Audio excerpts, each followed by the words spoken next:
जो फूल प्रभु जगन्नाथ एवं बाबा भोला शंकर अति प्रिय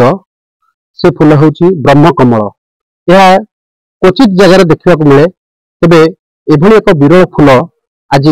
विंझारपुर ब्लॉक रो बालमुकुली निकटस्थ जे रही अमूल्य कुमार जेना तांकर छात उपर आज फुटी पुओ जे चिन्मय जेना आम सहित उपस्थित अच्छा प्रतिक्रिया नहीं जाना जे आज आपंकर छात उपर जो बगीचा रही से ब्रह्मकमल फूल फुटी केते आप आनंदित अच्छा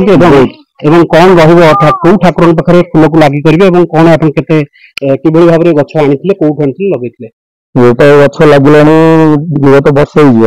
वर्ष ऊर्ध हम लगे गछ जेहेतु आज ये फूलटा फुटी बहुत मुझे खुशी अच्छी। ये फूल फास्ट आम इष्ट देवता जगन्नाथ प्रभु जगन्नाथ पाखे देमु आम घर ठाकुर तापर आउ गोटे फूल फुटे जब से नहीं शिव पाखे देवी जो देखिए ये फूल माने कदबाई क्वचित ओडिशार विभिन्न जगह देखा मिलता है बहुत वर्ष वर्ष धरी बीती जाते ये गचर फूल आसवा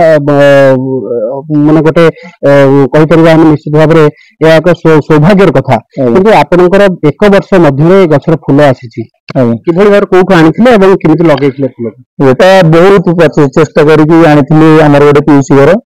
घर आनी सी भी लगे 5-7 वर्ष हो फूल कौन गछ भी देनी